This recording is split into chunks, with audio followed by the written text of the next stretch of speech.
அண்ணா சரியில்லை இன்னைக்கு என்ன நடக்க போகுதுன்னு பார்க்கலாம் வாங்க வீடியோக்குள்ள போகலாம். இளைய பரணி உன்ன மாதிரி ஒரு பொண்ணை உலகம் முழுதும் தேடினாலும் கிடைக்க மாட்டாங்க தெரியுமா? எங்களுக்காக உங்கள் அப்பனையே எடுத்துக்கிட்டு நிற்கிற பாரு. அதை நினைக்கும் போது தான் ரொம்ப பெருமையாக இருக்குதுங்கிறாங்க. டேய் நான் உன் பக்கம் இருக்குது அதனால தான் உனக்காக நின்றுட்டுருக்கிறேன், இல்லைன்னா எதுக்காக எங்கள் அப்பனை எடுத்து நிற்க போகிறேங்கிறாங்க பரணி. அப்போது எங்கள் பக்கம் நியாயம் இருக்குதுன்னு தான் நீ எங்கள் பக்கம் நிற்கிறியான்னு கேட்குறாங்க சண்முகம். அப்படியெல்லாம் இல்லைடா, உன் மேலே அன்பு பாசம் கருணை இதெல்லாம் இருக்குதுன்னு நீ நினைக்கிறியான்னு கேட்குறாங்க. பின்ன என் மேலே இருக்குதல்ல அப்படிங்கிறாங்க சண்முகம். அப்படியெல்லாம் எதுவும் கிடையாது, நீ அப்படிக்கே நினச்சிக்காதேங்கிறாங்க பரணி. அண்ணி அதான் சொல்லிட்டீங்கல்ல அப்புறம் என்ன அப்படின்னு கனி எழுந்திரிச்சு உட்காந்ததும் அடிப்பாவி நீ இன்னும் தூங்கலையான்னு கேட்குறாங்க பரணி. பரணி வெக்கப்படுறாங்க. அதை பார்த்து சண்முகம் சந்தோஷமாக சிரிக்கிறாங்க. இதை பார்த்த கனியும் எழுந்திரிச்சு உட்காந்து, அண்ணி நான் இன்னும் தூங்கலை, நீங்கள் பேசுனதெல்லாம் கேட்டுட்டு தான் இருந்தேன்னு உட்காந்துருக்கா.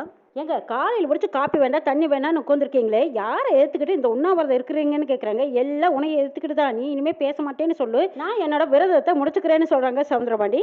யாரை ஏற்றுக்கிட்டு எப்படி இருந்தால் எனக்கு என்ன? இங்கே பாருங்கள், இப்போ தோசைக்கல்ல அடுப்பில் வச்சுருக்கேன், உங்களுக்கு தோசை ஊற்றிக்கிட்டு வரட்டுமா, இல்லை இங்கேயே கொண்டு வந்து ஒவ்வொன்றா கொண்டு வந்து கொடுக்குறேன், நீங்கள் சாப்பிட்றீங்களான்னு கேட்குறாங்க பாக்கியம். எனக்கு ஒரு மண்ணாங்கட்டியும் வேண்டாங்கிறாங்க. சரி எப்படியோ நல்லா பட்னி கிடங்க, எனக்கு என்ன உங்கள் வயிறு தானே காஞ்சிச்சு. இல்லை பாண்டி உனக்கு டிஃபன் கொண்டு வரட்டுமா வேண்டாமான்னு கேட்குறாங்க. எனக்கெல்லாம் ஒன்றும் வேண்டாம், எனக்கெல்லாம் பசிக்கலைங்கிறாங்க பாண்டி. இதுகளெல்லாம் திங்க வைக்கிறக்குள்ள நம்மளுக்கு போதும் போதும்னு ஆயிடுது. தின்ன என்ன திங்காட்டி எனக்கு என்ன, போங்க எப்படியோ போங்கன்னு சொல்லிட்டு பாக்கி அங்கேருந்து போகிறாங்க. இல்லை சவுந்தரம் பாத்தியா, உன்னை ஒரு வார்த்தை கேட்டா, முத்துப்பாண்டிய ஒரு வார்த்தை கேட்டா, என்னை ஒரு வார்த்தை ஊன்னு கேட்டாலா, எதுவுமே கேட்கல பாரு. எனக்கு இந்த வீட்டில் மதிப்பே இல்லை, உன் பொண்டாட்டிக்கு சரியான கொழுப்பு அப்படிங்கிறாங்க. ஏக்கா அவள் கேட்கலன்னா என்ன, நீ பாட்டுக்கு நேராக சமையல் கட்டுக்கு போ. இங்கே பார்க்கா போய் சமையல் கட்டுக்குள்ள போனதும் தோசை சுட்டு வச்சிருந்தானா தோசையை தின்னு, அப்படி இல்லையா தோசையை சுட்டு தின்னு, அதுவும் இல்லையா கல் சூடாக இருக்குதுன்னு சொன்னால அந்த கல்லை தூக்கி அவள் தலைமையிலேயே போட்டுட்டு வா. நானே தேர்தலில் தோற்று போய் உட்காந்து கிடக்கிறேன், உனக்கு தோசை வேணுமா தோசைன்னு கேட்குறாங்க சவுந்தரபாண்டி.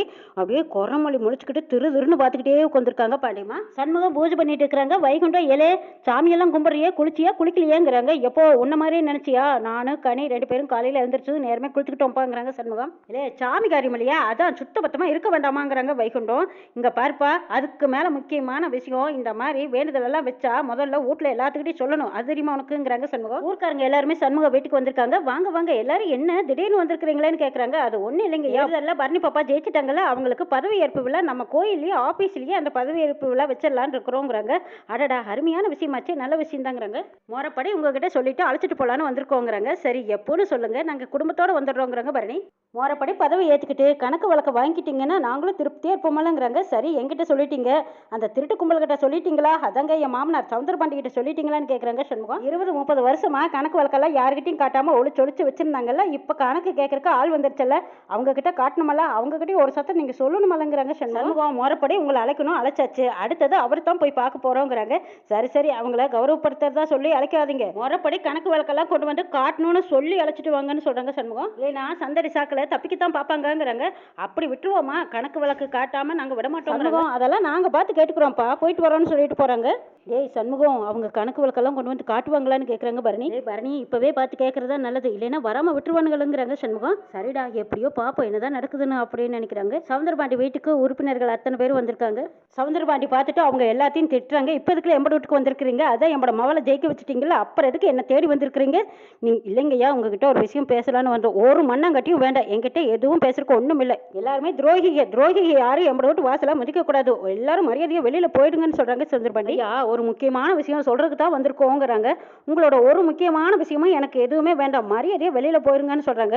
யோ அதான் வெளியில போகணும்னு சொல்றமல்ல, மறுபடியும் இங்கேயே நின்றுட்டு இருந்தா என்ன அர்த்தங்கிறாங்க முத்துப்பாண்டி. கழுத்தை பிடிச்சி வெளியில தள்ளுறதுக்கு முன்னாடி நீங்க போயிடுறது நல்லது, எப்படி வசதின்னு கேட்குறாங்க முத்துப்பாண்டி. யோ துரோகம் அசிங்கம் இதெல்லாம் யார் செஞ்சது? வந்திருக்கிற ஒருத்தர் கேட்குறாங்க. துரோகம் பண்ணனதெல்லாம் உங்க அப்பா தான், நீங்க எங்களை சொல்றீங்களான்னு கேட்குறாங்க. யார் துரோகம் பண்ணது? உனக்கு நான் துரோகம் பண்ணான்னு கேட்குறாங்க சவுந்தரபாண்டி. நீங்க தானே எங்களுக்கு துரோகம் பண்ணியிருக்கிறீங்க, பொம்பளை குரல்ல போன்ல பேசி எங்களை வர வச்சு எல்லாத்தையும் ஹோட்டலுக்கு கூட்டிட்டு போய் சாராயத்தை ஊற்றி பொம்பளை டான்ஸ் எல்லாம் பார்க்க வச்சு, ஐயா கன்றாவி இப்படியெல்லாம் எங்களை வச்சு பண்ணினது யாரு? நீங்க தானே எங்களுக்கு துரோகம் பண்ணீங்கன்னு கேட்குறாங்க. இல்லை யார்கிட்ட பேசுறீங்க தெரியுமா, நான் கடைக்கு பார்த்து பேசுங்கிறாங்க பாண்டியம்மா. ஆமாம்மா செஞ்ச தப்பியெல்லாம் மறைக்கிறக்கு இப்படி தாங்க பேசுவீங்க, இப்படி தான் பதில் வருங்கிறாங்க. இதில் ஒருத்தர் எல்லாத்தையும் செஞ்சாரு, நாங்களும் எங்கள் வீட்டுக்காரர்கிட்ட எல்லாம் மாட்டிக்கிட்டோம், மாட்டினது மட்டும் இல்லாமல் அப்புறமும் உங்கள் தம்பிக்கு தான் நாங்கள் ஓட்டு போடலான்னு இருந்தோம், அதுக்கப்புறம் அவர் என்ன பண்ணினாரு?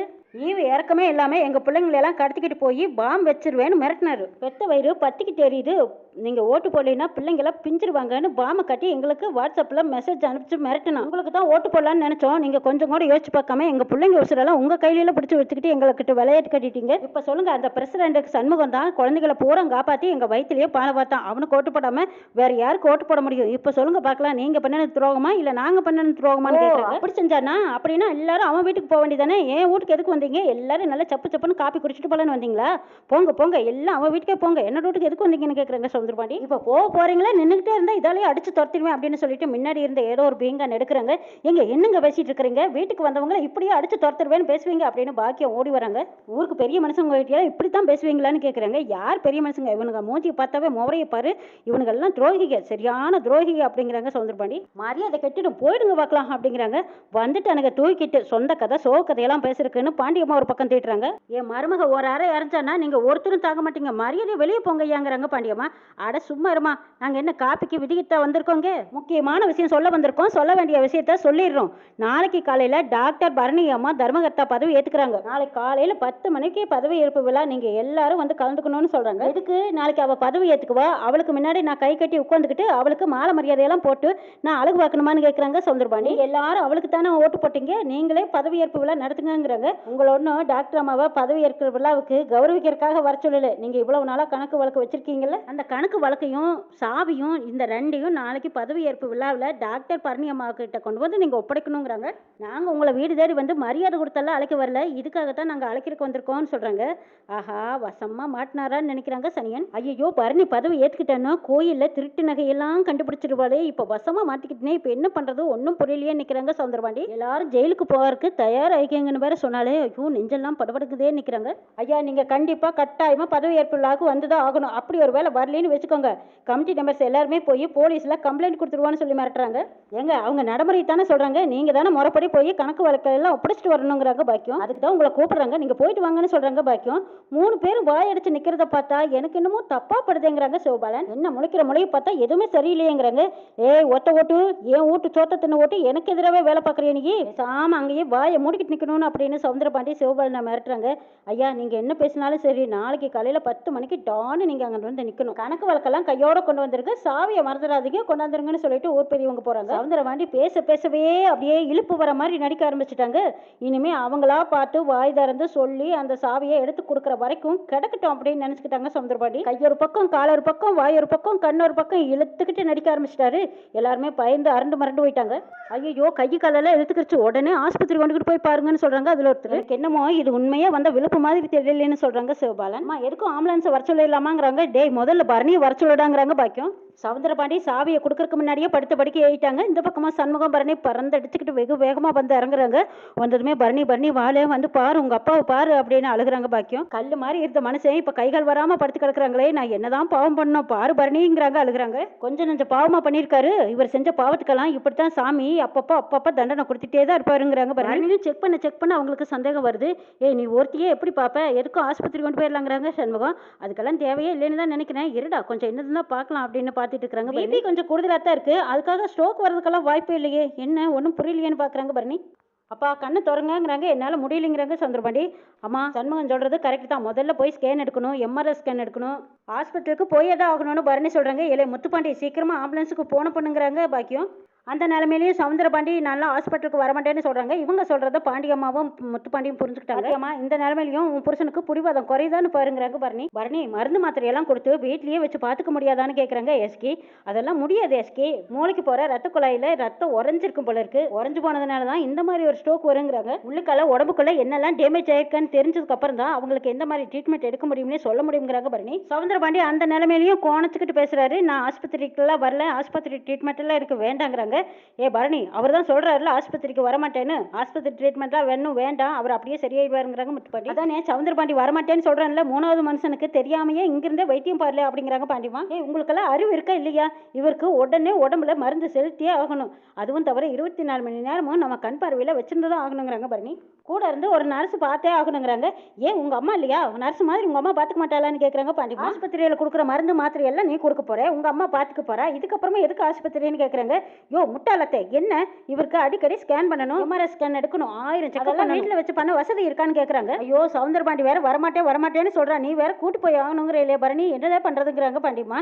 ஏய் முத்துப்பாண்டி, நீ தாண்டா அந்த குடும்பத்துக்கு தலைச்ச பையன், நீ தான் முடிவெடுக்கணும். இவரை உடனே ஆஸ்பத்திரி கூட்டு போய் ஆகணும், ஆம்புலன்ஸ்க்கு ஃபோன் பண்ணுங்கிறாங்க பரணி. இல்லை பாண்டி, பரணி என்ன இருந்தாலும் ஒரு டாக்டர், அவளுக்கு தான் என்ன செய்யணும் ஏது செய்யணும்னு எல்லாம் தெரியும். அவள் சொல்றத கொஞ்சம் கேளுடான்னு கேட்குறாங்க. சவுந்தரபாண்டி படுத்த படுக்கையா இருந்துக்கிட்டு ஆஸ்பத்திரிக்கு வேண்டாங்கிறாங்க. புடிவாதமா அவரே சொல்றாருல்ல, அப்புறம் எதுக்கு ஆஸ்பத்திரி போகணுங்கிறாங்க பாண்டிமா. டேய், உடம்புக்குள்ள என்ன நடக்குதுன்னு அவருக்கே தெரியாது, அவர் வேண்டான்னு சொல்றாருங்கிறதுக்காக நம்ம விட முடியுமா? அப்பா, இது ஒன்றும் விளையாட்டு சமாச்சாரம் கிடையாது. நீங்க வேண்டான்னு சொன்னீங்க, அப்புறம் காலம் முழுக்க கையங்கால் வராம விளங்காம இப்படியே கிடக்க வேண்டியதானுங்கிறாங்க பரணி. இல்லையே பரணி, இவர் கடைசி வரைக்கும் கிடக்கிறதே நல்லது. இவர்னால என்ன பிரயோஜனமாக போகுது, கிடக்கிட்டு விட்டுலாங்கிறாங்க சண்முகம். டே, நான் டாக்டரா பேசிட்டு இருக்கேன், நீ கொஞ்சம் கம்மன் இருடாங்கிறாங்க பரணி. இப்பவே கொண்டு போயிட்டா மினிமம் சார்ஜோட இவரை காப்பாத்திடலாம், கை காலையெல்லாம் கொஞ்சம் சீக்கிரமா குணப்படுத்திடலாம், இல்லைன்னா எப்பவுமே சரி பண்ண முடியாது, இப்படியே தான் கிடக்கணுங்கிறாங்க பரணி. ஏங்க இப்படி எல்லாத்தையும் பயமுறுத்துறீங்க, இப்படியே கை கால் வராம கடைசி வரைக்கும் கிடக்க போறீங்களா? பேசாம பரணி சொல்றதை கேளுங்கன்னு சொல்றாங்க பாக்கியம். இல்ல எனக்கு வேண்டவே வேண்டாம், நான் ஆஸ்பத்திரிக்கெல்லாம் வரலன்னு சொல்றாங்க சவுந்தரபாண்டி. ஐயோ, இந்த மனுஷன் சொன்னா கேட்க மாட்டேங்கிறாரு, இப்ப என்னல பண்ணிட்டு இப்படின்னு தலையா அடிச்சுக்கிறாங்க பாக்கியம். பரணி, இவர் இப்படி எல்லாம் சொன்னா கேட்கவே மாட்டாரு, ஒருவேளை மயக்க மருந்தை கொடுத்து தூக்கிட்டு போயிடலாமா ஆஸ்பத்திரிக்குன்னு கேட்குறாங்க எஸ்கி. அங்க போனாலும் மயக்கம் தெரிஞ்சாலும் இவர் ஒத்துழைச்சா தானே ட்ரீட்மெண்ட் பண்ண முடியுங்கிறாங்க. இல்லை பரணி, அவர் என்னல சொல்றது, நீ வாத்து சரின்னு சொல்லு, புலி மூட்டையை கட்டுற மாதிரி அப்படியே கேரியில் வச்சு நான் ஆஸ்பத்திரியில் கொண்டுகிட்டு போய் போட்டு வந்துடுறேங்கிறாங்க சண்முகம். இல்லை பரணி, அவன் தான் வரமாட்டேன்னு சொல்றான்ல, எந்திரிக்கிறதுக்கு ஏதாவது முயற்சி பண்ண முடியுமான்னு மட்டும் பாருங்கிறாங்க பாண்டியம்மா. லூசத்தை, உனக்கு எத்தனை மட்டும் தான் சொல்லி தொலைக்கிறது, அவருக்கு உடம்புக்குள்ள என்னென்ன டேமேஜ் ஆயிருக்குதுன்னு நான் எப்படி பார்க்காமையே சொல்ல முடியும், அங்க போய் டெஸ்ட் பண்ணி பார்த்தா தானே சொல்ல முடியுங்கிறாங்க. யார்டி லூசு, என் தம்பி இப்படி கிடக்கிறதுக்கு காரணமே நீ தாண்டி, தர்மகர்த்த எலெக்ஷன்ல நீ ஜெயிச்சதுனாலதான் என் தம்பிக்கு இப்படி ஆகி போச்சுன்னு பாண்டியம்மா சொல்றாங்க. அவங்க சொல்ற வார்த்தையில நிறைய அர்த்தங்கள் புரியுற மாதிரி இப்ப சண்முகம் யோசிக்கிறாங்க. ஓ, தர்மகர்த்த எலெக்ஷன்ல பரணி ஜெயிச்சதுனாலதான் கைகள் இழுத்துக்கிருச்சா, இது ஆஸ்பத்திரிக்கே போக வேண்டியது இல்லையே, இந்த இழப்பை சரி பண்றதுக்கு பரணி பார்த்து ஒத்துழைச்சானா போதுமே அப்படின்னு யோசிக்கிறாங்க. எல்லாமே உன்னாலதான் இல்ல பரணி, நீ பார்த்து நிக்காம இருந்திருந்தா அப்பாவுக்கு இப்படி ஆயிருக்காது, நீ நின்னதுனாலதான் அப்பாவுக்கு இப்படி ஆயிடுச்சுங்கிறாங்க பாண்டிமா. படுவாவி பாண்டி, உனக்கு அப்பா மேல பாசமே இல்லையான்னு பாக்கியம் புரிஞ்சுதல்றாங்க. ஆமா, அவர் தான் ஆஸ்பத்திரி வரலன்னு சொல்றாருல, ஆஸ்பத்திரிக்கெல்லாம் ஒன்றும் போக வேண்டாம், உன் மவளை வீட்லயே வச்சு வைத்தியம் பார்க்க சொல்லணும்னு சொல்றாங்க முத்துப்பாண்டி. அப்பா சொல்றதையும் மீறி ஆஸ்பத்திரி கொண்டு வரதுக்கெல்லாம் நான் விட மாட்டேன்னு சொல்லிடுறாங்க முத்துப்பாண்டி பாண்டியம்மா இவங்க பேசுறத வச்சு இப்ப சண்முகம் பரணி 2 பேரும் புரிஞ்சுக்கிட்டாங்க இது வெறும் நடிப்புன்னு. சவுந்தரபாண்டியை எழுப்பி உட்கார வைக்கிறதுக்கு பரணி என்னெல்லாம் பண்ண போறாங்க அப்படிங்கிறதையும் நம்ம நாளை சொல்ல பார்க்கலாம்.